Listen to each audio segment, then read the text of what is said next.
महाविकास आघाडीचे उमेदवार म्हणून आम्ही सगळे उमेदवार उडवलेले आहेत.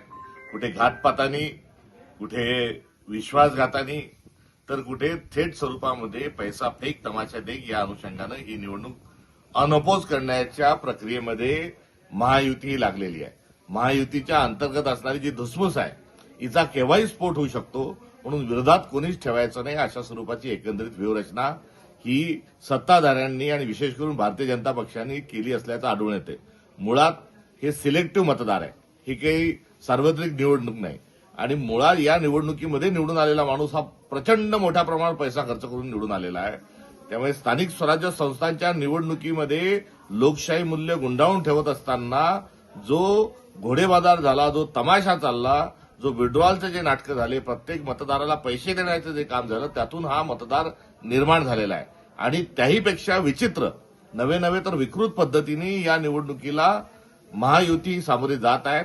त्यामुळे या निवडणुकीत वारेमाप पैसा हा खर्च होणार आहे आणि तो पैसा मतदारांना, सदस्यांना देण्याच्या ऐवजी हा विरोधात असणारे उमेदवार तुम्हीच पैसे घ्या आणि खाली बसा अशा प्रकारची अत्यंत विकृत आणि दुसऱ्या बाजूला हास्यास्पद अशा स्वरूपाची व्यूहरचना भारतीय जनता पक्षाने केलेली असल्याचं आढळून येतं. ते थेट स्वरूपामध्ये महायुतीच्या उमेदवारांना पैशाच्या ऑफर्स देत आहेत, स्थानिक तिथल्या नेते मंडळींना पैशाच्या ऑफर देत आहेत आणि म्हणतात आहे की सदस्यांना कशाला द्यायची, आपण वाटून घेऊ. म्हणजे हमाम में सब नंगे अशा प्रकारची भारतीय जनता पक्षाची ही आता लोकशाहीच्या अनुषंगानं असणारी ही भूमिका आहे, हा त्यांचा असणारा या संदर्भातला अप्रोच आहे. आम्ही तीव्र शब्दात याची निंदा करतो. निवडणुका म्हणजे लोकशाहीचा सण आहे. निकोप स्वरूपात, सभ्य स्वरूपामध्ये आपले विचार व्यक्त करत असताना निवडणुकींना सामोरं गेलं पाहिजे आणि खेळीमेळीत निवडणुका पार पडल्या पाहिजे. हे भारतातल्या लोकशाहीचं आणि निवडणुकाचं वैशिष्ट्य आहे. मात्र भारतीय जनता पक्ष वैशिष्ट्य गुंडाळून ठेवत असताना सत्तेची हाव आणि पराकोटीची सत्तेची असणारी जी हवस आहे, त्यातून हा मदमस्तपणा हा भारतीय जनता पक्षाला आलेला आहे आणि त्याचे सर्व एकंदरीत पडसाद हे महाराष्ट्राच्या राजकारण उमटलेले असल्याचे आपल्याला आढळून येत आहेत. एवढी सत्ता आहे तरी अजून ही असणारी वृत्ती या निवडणुकीच्या अनुषंगाने सामोरे येत आहे.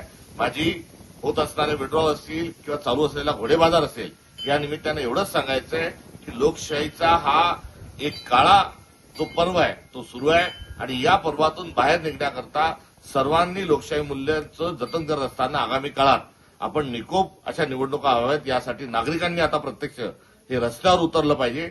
निवडणूक आयोग फ्री अँड फेअर इलेक्शन करत नाही.